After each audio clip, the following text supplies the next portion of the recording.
Welcome to Gapology Radio with your hosts Mark Tinas and Brian Brokoff, authors of the leadership development books Gapology, IMBAR, and Speed of Purpose. At Gapology, our purpose is to help leaders achieve their greatest potential. To learn more about our groundbreaking books and training services, visit our website, gapology.org. Hey everybody, welcome to Gapology Radio. I'm super excited for tonight's episode, and I'm sure that you'll get a lot out of it. I'm sharing a conversation I had with a primary contact at one of our Gapology clients. As you listen to him share his experiences with Gapology, I'd like to invite you to identify some of the key behaviors that they use to make leadership development, and Gapology in particular, an important part of their culture. Our guest tonight will prove that building the culture you want takes a committed approach at all levels to make it a reality. So let's go ahead and jump right in and get the show rolling. Mr. Chet. What is going on, brother? Where are you sitting? In a cave? Man, I'm at work, but anytime I have to get on right now, it's a cave. I'm burying myself. I got so much to do. I'm just like, hey, leave me alone. I'm in a cave. Just don't talk to me till I come out of it, kind of thing. Love it. Love it. So, and I see you've got your shirt on. That's a pretty snazzy one. You always said it wasn't. Well, you said it wasn't so loud. It was pretty funny. I was down in New Orleans, and of course, having a couple of drinks, and there was 4 or 5 couples, and we were all walking. And this guy walks up to me, and he goes, "Hey man, what about your shirt? Your shirt. What about it?" Yeah, my buddy goes, "Hey, you can't hear you. His shirt's too loud. Just need to move on." And the one other story was we were in St. Louis, and this was with the PFS division, and we were going to the ball game, and there was like across from where the field was, the ball field, there was a like a homeless kind of encampment. A guy walked. We watched the guy get out of his little tent thing, walk across the street, and he started heading towards me.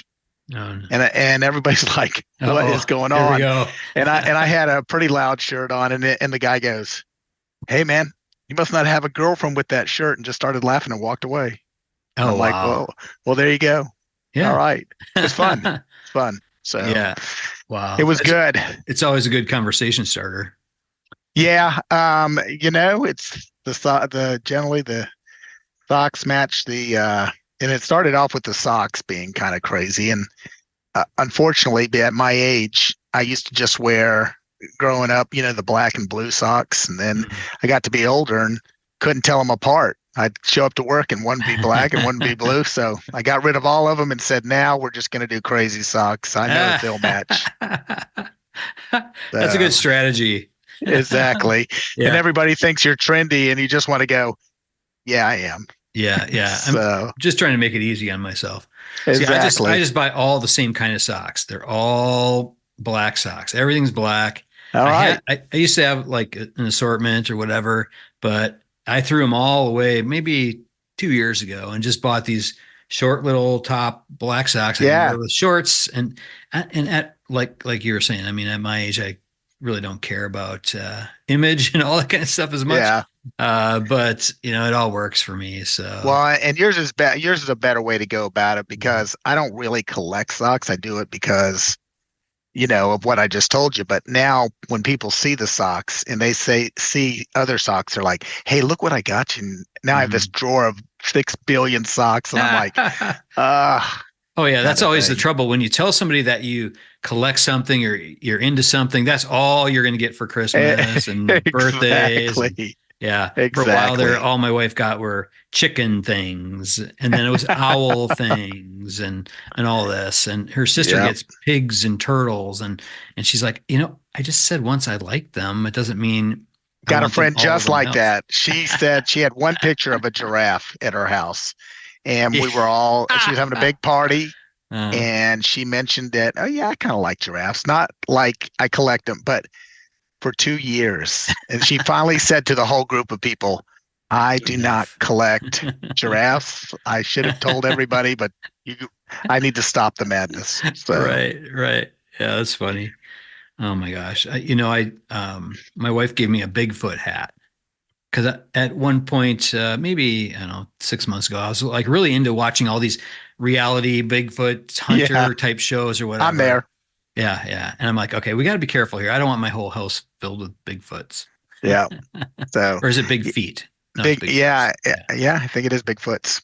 So Hmm. Yeah. we'll see. This is the year. I've got a bet with somebody. This is the year we find out if they're aliens. So I'm Oh, right. betting this is it.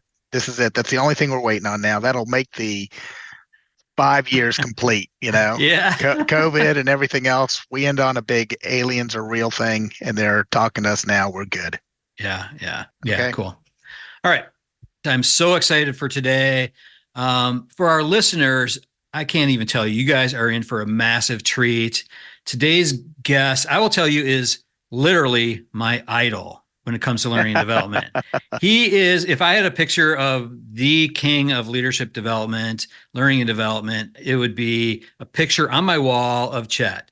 He is just an amazing guy. His passion that he has for his team is so incredibly inspiring, and you guys are going to be blown away by today. I will tell you, just passion he has for his team, his team of trainers. Number one, he's got a great team of trainers, but also just his team of participants in his sessions that his team leads. He really cares about them and making a real difference. And we're going to talk through some stuff with him. So this is Chet Enten. So he's the director of talent development at Security Finance. And Chet, along with his boss, Sal, and the leadership team at Security Finance, they brought us in, what was it, 2 years ago almost now? Year and Man, a it half? was it wasn't that long ago. It was not this December, but last year. So yeah, about let's say 16 months ago. Okay. Yeah. Yeah. Yeah. Yeah.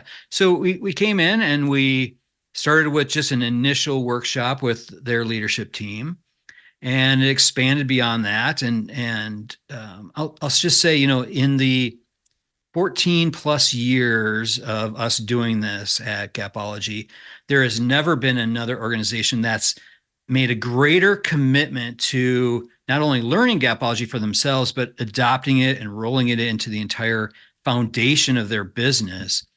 And we spent a straight year doing monthly calls. On top of that, we did trainings with their team of trainers. We certified them as Gapology ambassadors, and they rolled it out. They were really committed to avoiding the flavor of the month type training that you see often. And I really owe it all to Chet and his passion for Gapology. So, Chet, welcome to the show. Well, thanks. And you know what? I probably shouldn't say anything. If I left right now, I would feel really good.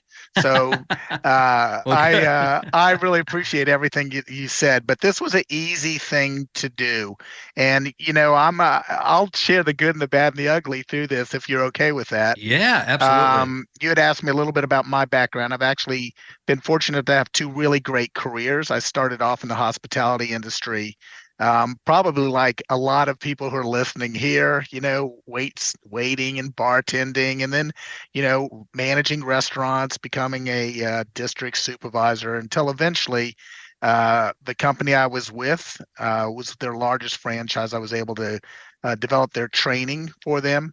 And I became head of HR, and then went to go work for their corporation in South Carolina, which was at the time Ryan Family Steakhouses. So very excited. We went through a lot of leverage buyouts, and was really fortunate to grow with the company, continuing each time we went through, and eventually left when we were at Ovation Brands.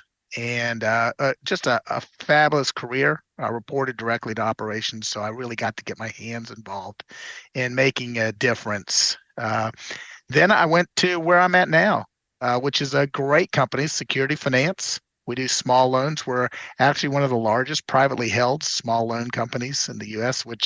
And man, does this company have a heart for people? So I've been extremely fortunate, and it's easy to do what I do because I work with some great people and really love what I do. So that's enough about me. I want to talk about Gapology. And, as we went through this, I don't know if I ever told you this story. So I hope when I talk to people, they can resonate with what I'm saying is I had the my boss, who is the vice president of talent management, and the COO come to me and say, "Hey, we have read this great book, and we want to adopt this in the company." And I was livid. I'm like, I can't do another flavor of the day. I can't do it. I was mad. They could tell on my face that I'm like, man, there's so much to do, Mhm. and we have gone through so many other kind of programs, and what's going to make this one different from Mhm. in the past. So I got them to put their right hands up and swear that if we really got involved in this, and that they would be 100%, and this was not going to be a flavor of the day. And so read the book, and they said, "Well, where do we go?" And I said, "Well, I'm not going to be the expert on this. Let's reach out to Brian and Mark, the two authors of the book, and see what they have and how they can help us." And that's kind of how I met you. And Yeah. it's been great since then. And they've lived up to their promise on adopting this across the company. And we couldn't be more happy about, you know, at first, when you get involved in this, you think this is hey, this is just going to be a really good leadership platform for the company. But it's more than that, because you know start out thinking about the company, but the way that this, and I know you're going to think I'm overselling what I'm saying, but the way that it changes people, and the way Mhm. that they truly look at all these things they've heard before about leadership, but now it challenges them about everything that you've heard before. And I'm talking about down to just the way you communicate, to thinking about, that question that you hear 100 times: leaders can't be developed, they're born. And, you're like, no, that's not Mhm. right. That's not Yeah. right. You all had done a lot of research that when it came in, it just, it not only flows, but it's just a common sense way of uh, looking at leadership and getting those results, and really creating uh, a a bias for action. I guess I would say. So, as we went through this, we learned so much about ourselves.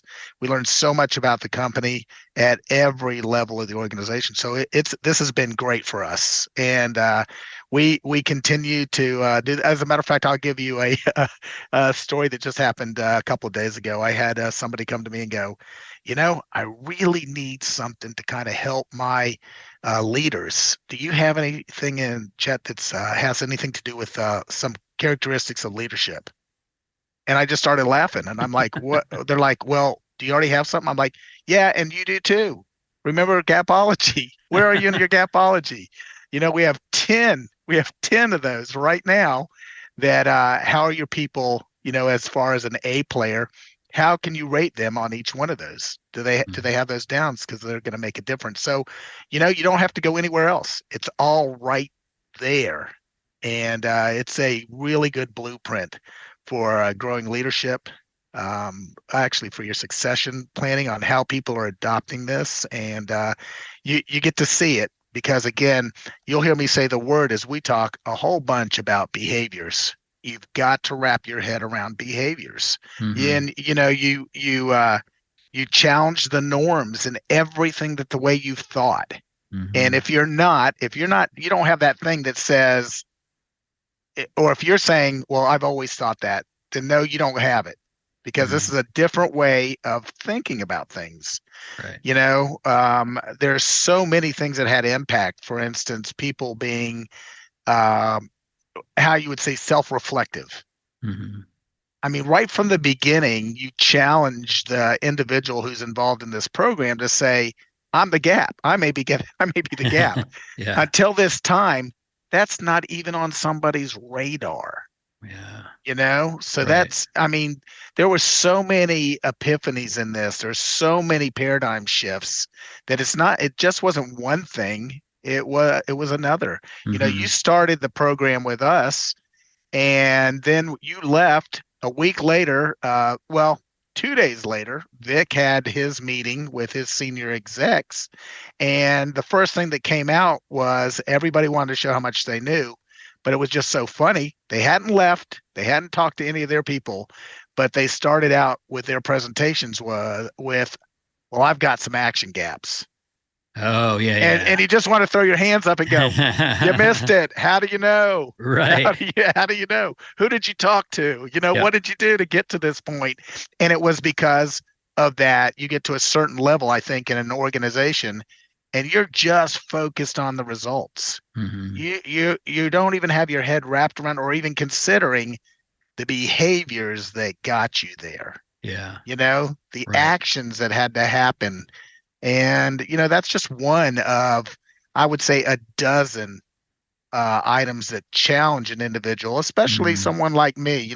One of the things I really like that you started off right in the beginning. And you know what? So before I get into that, let me just tell you how we kind of approach this for ourselves, okay? And give everybody here a little timeline of kind of the way we approached it. So it was in December of 2022 that you came in and you met with all of our senior vice presidents and our the CEOs of both of our concepts, and kind of took them through Gapology. And they were very excited about it. We'd already given them the book. We'd told them to read it, highlight it, mark it, whatever you want to do. But we're going to do this. So everybody was involved in it. They were extremely excited. And then we introduced, and next in January, so we're right there in December. Now we go right to January. We introduced Gapology and trained some of our home office managers, our executives, and really we trained my team, the talent development specialist, so that they could be those ambassadors and would be highly involved in helping us create training as we move this down to supervisors, as we move this down to, and we call them supervisors here. You may call them multi-unit managers, mum's the word kind of thing. We started a little teaser with our managers. We have what's luncheons where we recognize in March. Every year, we recognize managers across the organization in their area for the contribution for the year and just to say thank you for their hard work. We started our training that same March through May with all of our area supervisors. There are probably at the time 75 to 80 or something like that around there, where each of the 4 divisions, we went and we met with them, and we had a program based on what you had done with us. Want to make sure I didn't miss that. I said talent development specialist that you'd worked with. I'll use the term ambassador. Okay. Mm-hmm. Yeah. So we really like that, because an ambassador represents the product, or you could say country, you know what I mean? Kind of thing as you go out. So they were really carrying the message forward. Mm-hmm. As we went through this, and they did a tremendous job. So by May, we had trained all the supervisors. We then began delivering it at the manager's level in a 4-part series, where the one series was a introduction, and then we went through each one of the performance gaps as far as the knowledge and importance and action gaps. So they worked through a program with all of the ambassadors to learn Gapology at that level. At the same time, they were doing monthly. We were fortunate enough to have you kind of coach and mentor the ambassadors on how to hold a conference call on, where are you? And to just have an open discussion on how it was going, and for the group to share. My team had done that with the supervisors each month, as you were doing that with our senior executives. So it was full press court to go through this. And, now we offer this 4-part series to all of our new managers as they get promoted. People get brought in or promoted. We are actually releasing the last piece of this online for our team, so that they can be a self kind of driven piece. Now I say that, but there's also engagement with the supervisors. They actually have some projects that they have to do through this, and some activities that they have to get with their supervisor to go through. So it's still moving. And even at our annual luncheon this year, we wrote scenarios based on focus gaps, and the managers broke down into teams when they were together. And we talked about, so to achieve the result you want, what behaviors do you have to have? What's the mindset that somebody has to have? And what's your plan to put this into action? How are you going to hold yourself? What's the accountability for yourself and your team to be able to do this? And it was great. They worked together as teams, so they all really got to learn from each other as they went through this. And the goal was, even though one of them might not be their focus gap, there were enough of those in there that they might be able to hear from somebody else and say, you know what, that might be something I need to do. So they've got a plan for the year. Yeah. Love that. So highly engaging.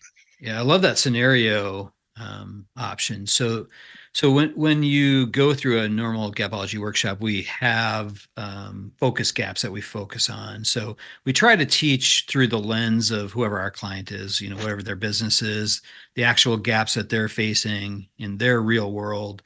We try to connect the dots to make it more authentic and that kind of thing. So hearing that really does, excite me that you've taken it and expanded it to create more scenario-based exercises and that kind of thing. That's really cool. Yeah. Yeah. It really worked out really well. And even from the introduction, what you think, you know what, we're just going to introduce this. There are so many things that happen just in the introduction that you're like, wow, didn't see that coming. And especially when people pick it up and they embrace it. Yeah. I was going to tell you that, one of the very first things, and hope I'm not giving anything away by saying this, but, you see that chasm in the beginning and you see the expectations there and you say, okay, here are the result. What is this? And everybody wants to go, well, that in the middle there, that's the performance gap. And you're like, no, it's not. That's the results gap. Yeah. And you see lights go on because, how many of us have, we'll go right to the individuals and say, did you know? Well, they know. Did you know you didn't do this? Yeah. Well, yeah, I get the same report you do. Right. How's that really helping somebody? Yeah. Yeah, that's just really the evidence of the behavior. Right. Yeah. But until you put it out to somebody like that, they don't really, that's kind of like in your face kind of thing. Right. And it's so when you want to talk about performance, you can't, you can use the result, but that's everybody knows it, kind of thing. Yep. Really, it's the behaviors, and again, getting people to think about that all the time. If you're going to communicate with somebody, what's the behavior that you want to see? Yep. And that's a whole mind shift. Right. Whole mind shift. And that should really be one of the first questions that's asked. Okay, so first of all, what's our expectation? What's the goal? What are the objectives? What are the things that we're going after? Making sure everyone's clear on that. Yep. Then, so what are we producing now? So what does that result? And then asking that question. Sometimes it's a tough question to ask someone. What are the behaviors that are producing those results? And are those the ones that we've laid out as an expectation up front? And you can prove that out, that the expected behaviors will deliver your expected results. You can prove that out ahead of time. You just look to your top performers. What are they doing? And you can see the difference. And that's really where Gapology kind of started, is looking at the difference between those A players, those top performers, and your C players, the bottom performers. And you can see that, like you said, chasm. I love that. It's what is that massive gap between the two groups? Yeah. And it's all behavioral. And there's another big epiphany there that you have. It doesn't matter if you're in this industry or the last one I was in. I'm in finance now. I was in, hospitality before that. We assume that, that the individual who is a great manager now moves up to that multi-level unit, and they Mm-hmm. got it, Right. you know, Right. Yep. and they unfortunately they don't got it. So Mm-hmm. what they do is, and it's natural to do this because we're fixers. Everybody's a fixer. So you go to where? Do you go to the A players? Nah, they're good. If Mm-hmm. I leave them alone, they should be good. Right. So I go to the C's, Mm-hmm. and I miss the opportunity. And this is really another big piece of Gapology. I miss the opportunity to learn from the A's Right. because I think I should already know it. No, you Mm-hmm. shouldn't. You're the only one that thinks, Yep. go learn from your A's, bring it down, Mm-hmm. use your A's to help Yep. your C's, Right. those. And a lot of us were missing the boat because, Mm-hmm. you get into that thing and you feel like, hey, I used to be able to I could do this. So you go and you try to help the C's, and things have changed. A lot of things are changing all the time economically, just out there in the world, that some of those you haven't had to deal with before. Mm-hmm. But guess Yeah. who is? Your A players, Right. because they're living it right now. Yep. So, Yeah, no question. Spending time with your A players, it does multiple things, certainly. And many leaders ignore that group. But you learn from them, but you're also reinforcing those behaviors. So just because they're the top performers doesn't mean that they're going to be self-driven all the time. Doesn't mean that they don't need help, that they don't need support. But most importantly, they need recognition. that's right. They need to be encouraged and motivated to continue to, live that at that level. But what you said there around having them help your C's, even helping your B's, I think there's great impact that can happen there because they're going to be respected at a different kind of a level than a leader walking into a business and telling people what to do. When you have a peer that's already performing at a high level, they know all the obstacles that are being faced, they know all those challenges, and they've overcome them. So I think there's a different respect level there and just willingness to feel open to any coaching. Yeah, and that alone is, as you talked about recognition, how Mm-hmm. good do you feel as an A when you say, "Hey, I need your help." Yeah, I've exactly. got this person over here who's struggling. They're Mm-hmm. a good person, and can you help them? I mean, who doesn't want to help somebody and just feel good about it? Yeah, no And question. and then if they say they don't, well, you know what? Then where's the next thing I'm going to go to to look at? I'm going to say, okay, so if you didn't want to help, where are you on the commitment ladder? Now that's another tool, but I'm just throwing it out there. But it's Right. part of Gapology, kind of Yep. thing. So again, everything works together in this Mm-hmm. to really kind of help develop the individual and to move your whole company ahead. If you can focus, again, I know you said the B players because you want to keep them in mind too. But imagine if I lift up those C's, what does that do for the Mm-hmm. whole organization? Right. Oh my gosh. Because we already know from your all's research, and it plays out to be true. All that work those A's are doing, the C's are taken away.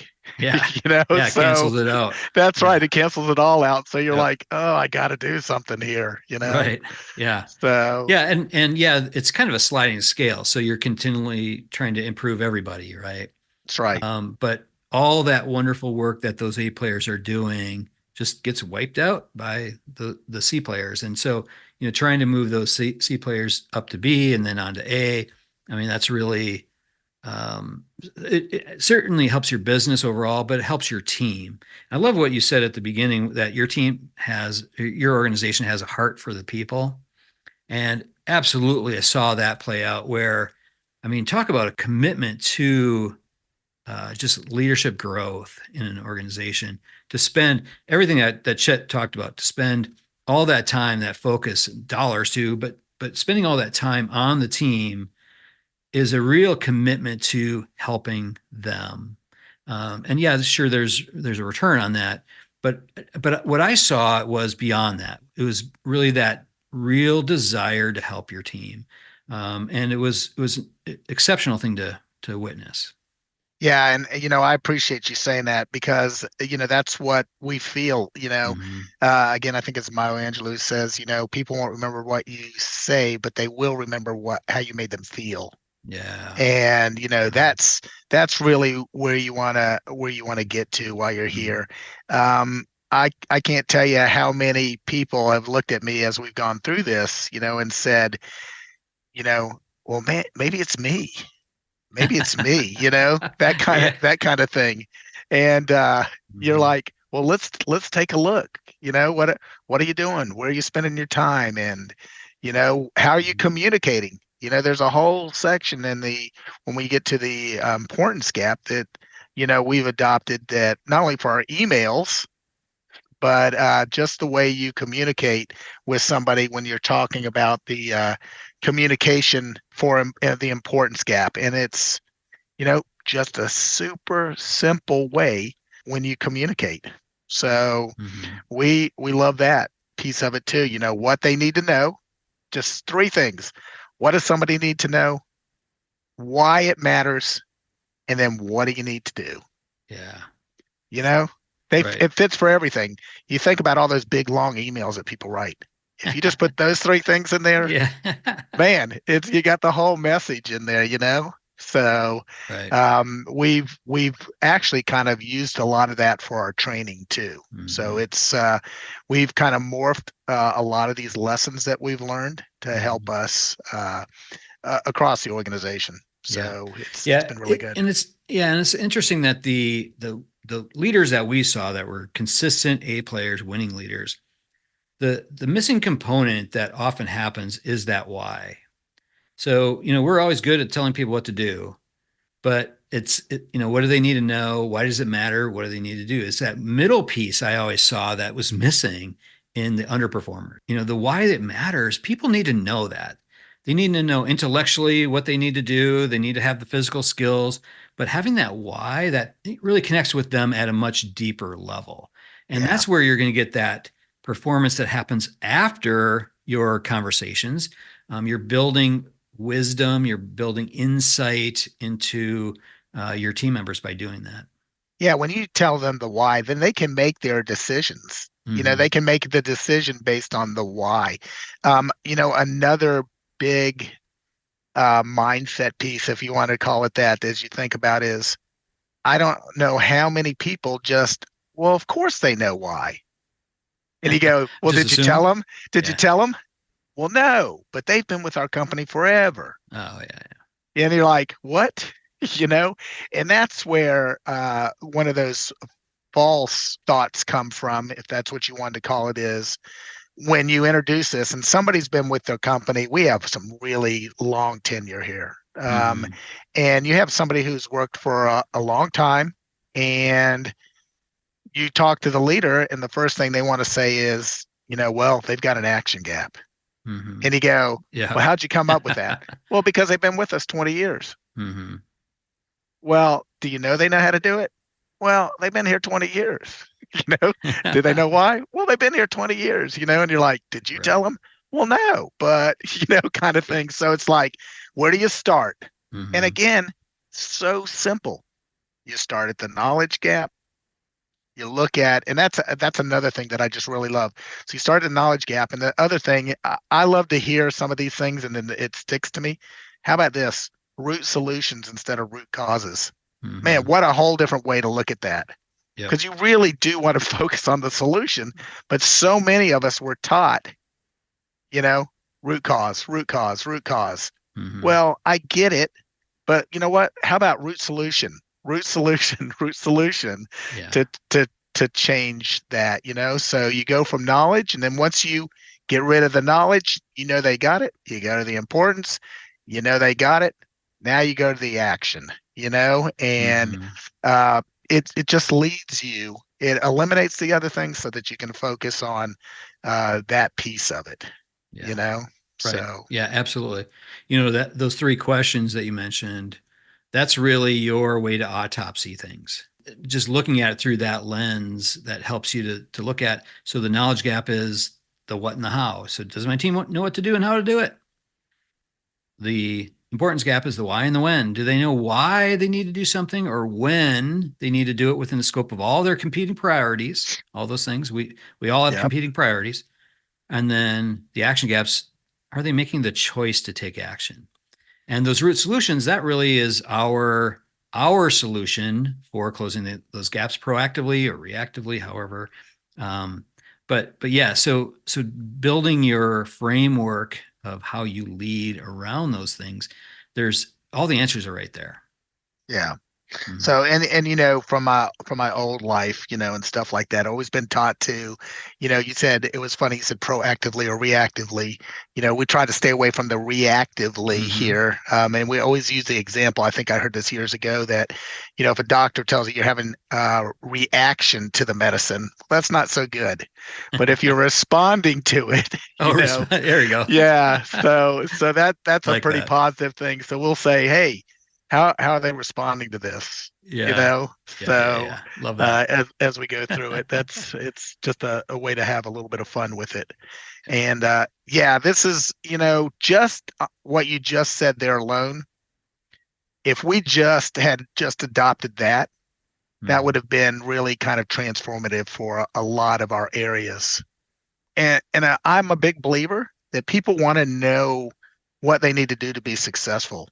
This is a blueprint. It's a map, and there's no secret. If you want to get to B, do this. If you want to get to C, do this. If you want to work your way down the trail and be successful, man, it's all done for you. It's follow the plan. Right. The only thing that's going to mess you up is when you want to go, I don't know, I don't know. I've always thought this. Well, you know what? How's that working for you right now? Yeah. Let's So of the initial tools, the methods that we describe in the book, which ones really stuck out to your team that you heard a lot about? Well, that I'm going to, first of all, tout the habit ladder. Yeah. And really, because of being training, and I think I shared this with you, we do a really good job. My team, I'm just so proud of them. They do a really good job on communication, making sure everybody has an understanding. Then we start with a little bit of well, do we have agreement? Well, yeah. I mean, I think so. Well, no. What'd they say? Well, I didn't ask them. Well, now we'll start asking. That kind of thing. Yep. Where in the training are we practicing this?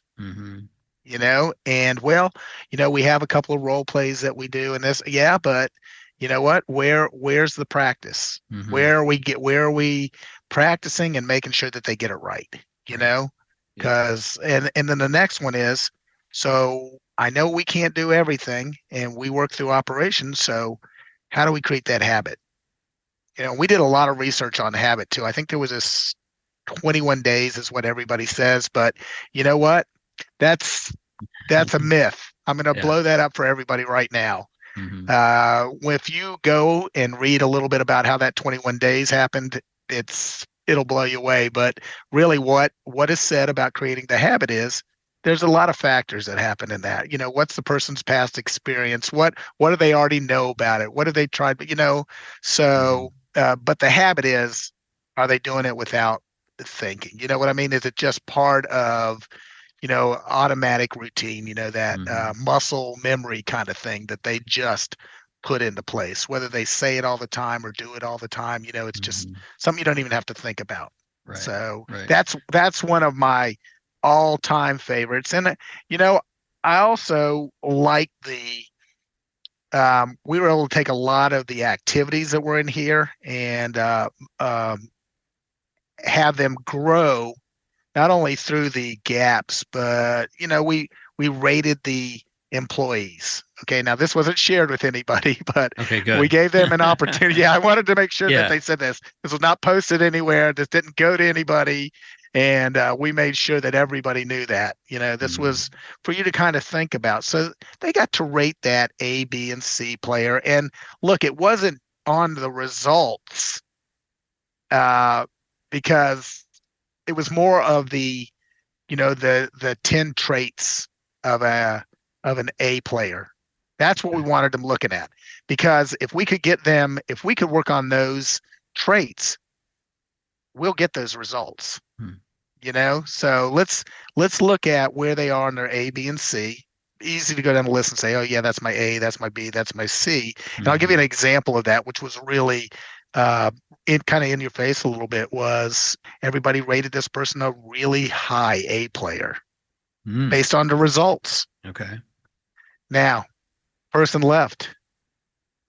The results fell through the roof. Yeah. I mean, I'm sorry, the basement, I should have said. Okay. And so what did that say about the traits of an A? Were they being inclusive? Were they developing the person and training a person? Were they doing all of those things that we know A players know? They were muscling through. You know what I mean? Yep. So was that good leadership? Not really. Mm-hmm. It couldn't, once that person left, it couldn't really stand on its own. So, now we go in there and we make sure that the other individuals kind of get developed. Yeah. So cool. As we went through that team rating, so they did the A, B, and C. Then, another really good tool that you had there was the commitment ladder. So then we say, okay, well, you've got your players there. Let's talk about some of the last things that you implemented. Where would you say that they fell? So now they have somebody that they might be saying, hey, this person's an A player, but I kind of have them on the grudgingly compliant. Oh, yeah. So It's like, okay, so are they really? And, some of it came down to, which is pretty interesting, was, well, it was more of a feeling, well, I kind of like that person, that kind of thing. Sure. Or so again, you take all of that out and you just kind of look at it. And, the next thing is we kind of rated them a little bit on talent and mindset and performance when we got there. So now, is everything jiving, or is there some things that are some anomalies that are sticking out, and why is that? Again, this was their rating and working with them, but it was a good exercise for our supervisors to do with their teams. So yeah, I love that. Just level setting everyone's expectation around what does an A player really look like. Yeah, I think that's cool. You did share with me just a blank copy of a ranker that you had, and you had, I can't remember all the categories you had. I think it was habit ladder, commitment ladder, something else. It was like five things. Yeah, we had them, their name and then the ABC player, put it down, then where they fall on the commitment ladder. And we use this throughout the training. So it wasn't all on a 1 day thing. It was like, hey, so get your list out again. And now on the commitment ladder, we want you to consider the last thing that was rolled out. Where was that person? Were they leading the charge? Were they committed? Were they genuinely compliant? Where were they when we got through that tool? And after that, further down as we went through the training, let's talk about, a person's talent. Let's talk about where their mindset is that's going to create that performance. Where's that end up? Rate them on that. And it was just a blank ranker for them to do that. We actually, once we teach that, we encourage them to do that, every it's been about a year and a half, so we've done it twice now. Okay. Go ahead, run it off, revisit it. See where everybody is. Right. Take a look at it. That kind of thing. Yeah, I love that, because people do change and evolve, and that's right. Thing. And especially if the leader is doing the things that they should be doing, you're going to be expecting your team to change and evolve and all that. So that's right. Yeah, it's good to always do a check. And one thing I'll say is anytime we do that type of a thing where we're ranking our team or we're analyzing where they fall on whatever ladder, the outcome is all about the leader. It's not about them. It's about our behaviors. What can we learn from this exercise? And then from that, what can we do differently from it? However you look at your team, always remember that they're just really your mirror. We always talk about the mirror, right? Yeah. The mirror is your team. You just need to look at your team. What are the behaviors? What are the things that they're doing? That's a reflection of you. Well, and it really shows you, again, as you said, you take a reflection of yourself. If I've got somebody who is, actually kind of non-compliant or formally, or grudgingly compliant on there, what have I addressed that? Mm-hmm. Have we sat down and kind of talked about it and find out what's going on? Yeah, And exactly. and again, I'll go back to behaviors. Mm-hmm. I just don't feel they're non-compliant or grudgingly compliant. There's some behaviors there that I can address. Mm-hmm. You know what I mean? So it's not an attitude thing. It's not any of that. We try not to say the word attitude. I mean, you ever had a discussion with somebody and said, "Hey, I want to talk to you about your attitude." No, Oh, yeah, you'll that's get great. one. Yeah, That's that's not going to great. go to a good place. No. But yeah, but if Right. you say, "Hey, you got a few minutes? I want to talk to you about some things that are going on," Right. because those are observable behaviors. You know what I Mm-hmm. mean? Those are Yep. things that's Yep. I'm not you'll know it, I'll know it. These aren't I'm not making this up, the way you might have talked to somebody or Mm-hmm. what's going on with when the customers come in or you know Yeah. lack of teamwork or something, that's again I can talk about behaviors because if we want the results, we Mm-hmm. got to have some of those winning behaviors, Yeah. you Yeah. know. No, I like that. You have to coach behaviors. Oftentimes we see a result number and we're coaching the number. Well, that's kind of just the evidence really. So you really have to coach the Yeah. behavior to change it. And attitude is kind of that's hard to really nail down, but you can nail down behavior. It Yes, needs to be sir. tangible. You need to be able to. I always think of it as you need to be able to take a picture of it, record it, or video record it. You need to be able to somehow document whatever the behavior is that you're coaching. When you say attitude, that you can't record that. Well, and people, well, that's your opinion, but it's like, Yeah, hey, totally. this behavior is not my opinion. This is what happened, Yeah, you yeah. know? Oh, I feel just fine. What do you mean? Yeah, yeah, That's right. exactly. That's right. So we've got, and again, all of that is really able to help people in their development, you Mhm. know, and really get them to feel it actually builds confidence. This program really helped our individuals build confidence and them being able to have some of those conversations that maybe they hadn't done or felt comfortable having before. Mhm. So, That's great. Yeah. yeah, that was again. There were so many things that came out of this that we weren't even expecting. We were thinking, hey, knowledge gap, importance gap, action gap, and then each one of these, you literally, I mean, it could be its own thing, kind of, Hmm. but Right. they've got to work together. They've got to work together. Yeah. So, Yeah. um, Well, the nice thing that you guys really did was, those monthly coaching calls that we did. still doing them. So, yeah. So taking it from beyond the conceptual stage, and oftentimes the first workshop is kind of some conceptual thinking. But you guys had them read the book ahead of time. You prepped them. So when we walked into that first workshop, I mean, we were already talking to people who were already familiar with a lot of the Yeah. terminologies and that kind of stuff. So it wasn't like we were teaching from scratch. But then continuing it and exploring just all the different nuances of it. We talked on each of the coaching calls. I always came with some sort of new teachable point of view, something a little bit different to look at. And then we talked through that and we talked through what the team was working on, what they're struggling with, successes that they were having. And I learned just as much from the team as anything I ever taught, because they're so well just educated on this stuff and practicing it. Just kudos to you and your organization for bringing them through this whole process, not just in a one-dimensional way.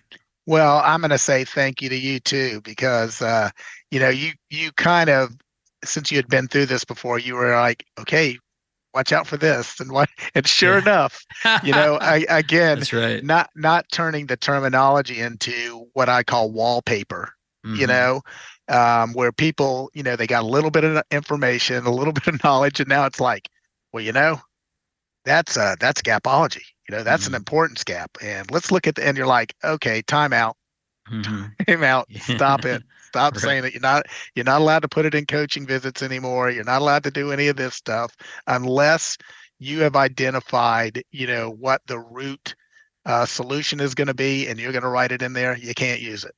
Right. So, Yeah, well, and uh, that's a key part. So Gapology, it's really designed for leaders. You can teach it to individual contributors, certainly. And it's good that they understand, I think, foundationally how you look at your business. I think that's great to be able to do that. When you're in a coaching conversation, that's not the time to say, I think you have a knowledge gap. I think you Right. have an importance Right. gap. Right. Because the gap is owned by the leader. So if they have a knowledge gap, you don't have a knowledge gap. So you need to learn from that and spend the time focusing on them and helping them learn and grow. Yeah, and let me tell you, Mhm. I could count that it happened. Yeah. You know what I mean? You're like, oh my gosh, did you just hear that? You know, Right, right. and the same way it was able to challenge. Again, I had said this probably 2 or 3 times. People quickly wanting to talk about what gap it was without going through the gaps themselves. Mm. Just making assumptions, not Oh. not following along the road maps, what I call it. Mm-hmm. By always starting at the knowledge gap, checking things off as you go along, Mm-hmm. going to the next gap, the importance gap, checking things off, the expectation, the commitment and all those, and then, getting to action. They wanted to quickly go to making assumptions. And, one of the things we spent time on is, again, if you didn't tell them, don't assume they know, Right. you know?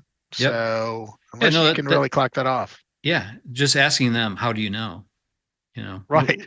What evidence have you seen of that? I think that's always good to do, to challenge yourself, if you're a leader of a leader, asking them, getting them to really think through the three gaps, and they're laid out in that sequence on purpose. Now, when you're actually training people, you can blend the importance into the Yes. knowledge, and you should. They should understand the importance of things that you're teaching. But where that autopsy piece happens when you systematically go, okay, so let's see, did I close the knowledge gap? What was my training look like? Do I have a teaching culture? Have I established some sort of mentoring and coaching process? And you just work through the knowledge gap that way. Okay, so now let me move to the importance gap. So, all right, what is my communication, expectations, prioritization? What does that look like? And you just work your way through the model. Perfect. That's the beauty of it. Well, it sounds to me like you've got it, so I'm feeling good about that. Just Oh, kidding. okay, thanks. Hey, and again, just as you said, that Mhm. they're blend. Some of them are blended together. For instance, when you're trying to close that knowledge gap, natural tendency is I got to make sure they understand that it's what the priority is and the Mhm. why kind of thing Yeah. on that. That's a big part of it. Even though it bleeds into the importance gap, once I get there, I can say, yep, I did that there. So I know that part of it. But you know what? I may have not been clear on the expectation. Sure. So that's where and I can just close them off as I go through there. Mhm. So Yeah, yeah, absolutely. it's very Yeah, cool. it's a great way to process. So let's just kind of wrap this up with just, I'm curious if you had to give our listeners just a couple of tips, how would they go about leveraging Gapology the best way, making it real for their teams?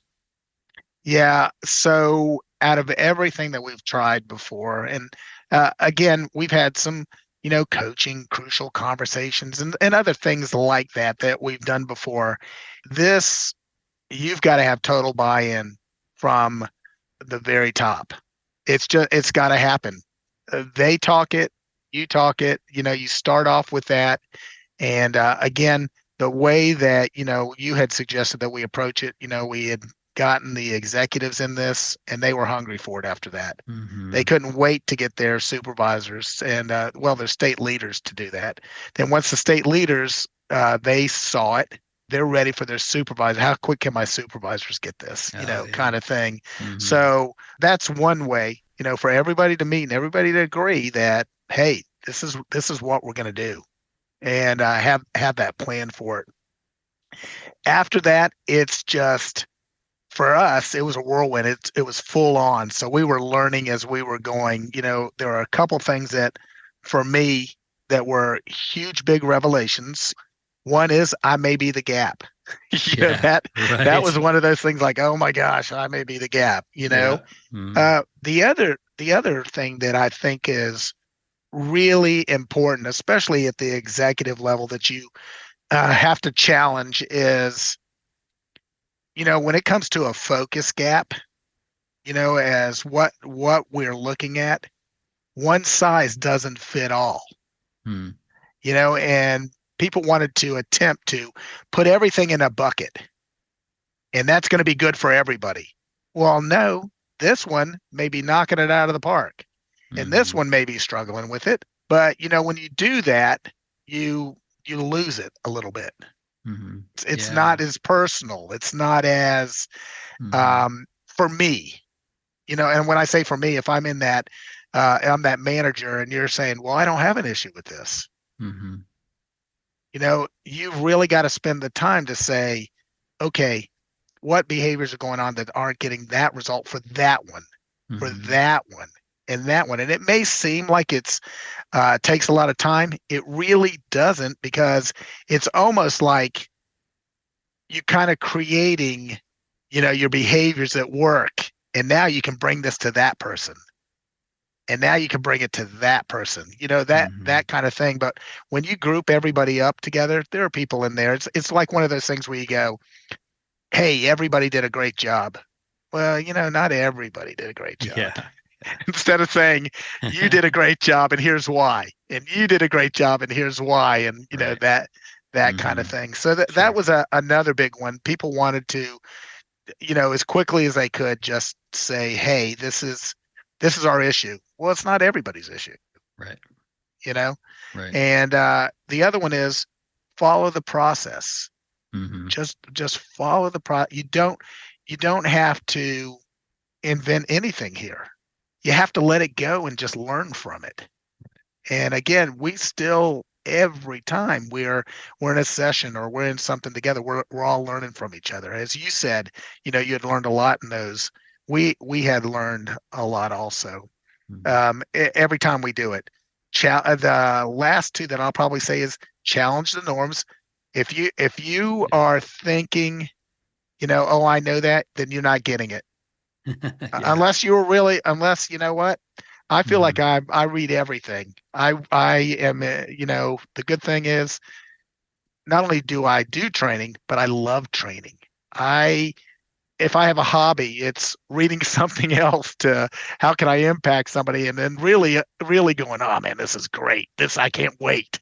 That Yeah. kind of Yeah. thing. Love it. My son is funny. He is new into management with a company, and he is in retail, and he was all excited, and he came and he said, "Dad, I got to tell you," he called me and he goes, "I turned my first customer around," who was Oh, really angry, and he yeah. was just so excited about it. And it was things that we had talked about that you get to see him do and put into place, and now he's a believer, and he's like, "I'm going to win them all over," kind of thing, Yeah.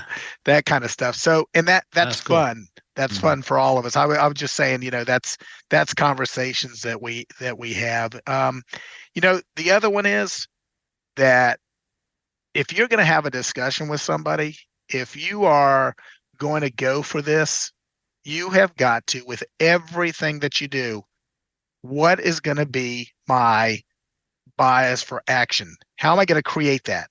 How am I going to create action? Because if you're just going to have a conversation and you just had a conversation, you shouldn't have had it. Don't do it. If it doesn't lead to something, some behavior that either has to change or that they're recognized for, that you want to continue, then don't bring it up, Mm-hmm. because it was just a conversation.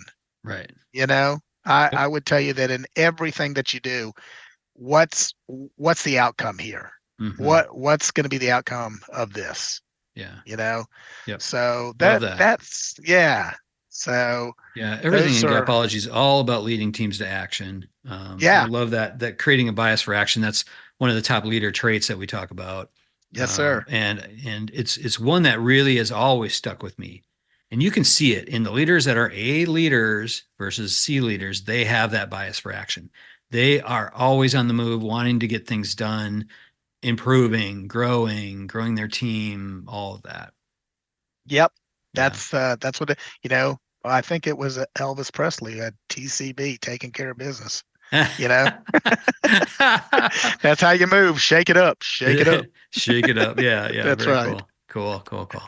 All right. Very cool. So, Chet, I feel like this is part one. I feel like Okay. you and I have to have a part two at some point down the road.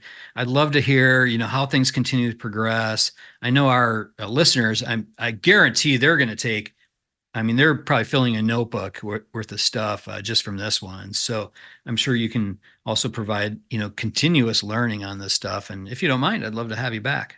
Oh, I'd love to. I knew that we were gonna. I was just like, what do I share? What do I talk about? There's so much that is so exciting about the program and really how it's making a difference. Yeah, so yeah. It's been great. I'm super happy that it's helped, and kudos to you and to Sal and Vic and Matt and the leaders at your organization. They're all amazing people, and all the leaders that I worked with for that period of time when we were doing our monthly calls. Like I said, I learned a lot from them as well, and just the way that they looked at their business differently and shared and were somewhat vulnerable sometimes to share some things that they were struggling with. Big kudos to them. That's and, great. And everything that you guys are doing there. So yeah, thank you for asking me. This was fun. Yeah, enjoyed it. Absolutely. So. All right. Cool. Well, have a great rest of the day. All right. Thank you, Brian. Talk to you later. Yep. Okay. Yep. Take care. Bye-bye. Right, bye-bye. All right, that'll do it from here. For more information on Gapology, head on over to our website, gapology.org. Everyone have a fantastic week. We'll talk to you soon. This has been a Gapology Institute production. Visit us at gapology.org.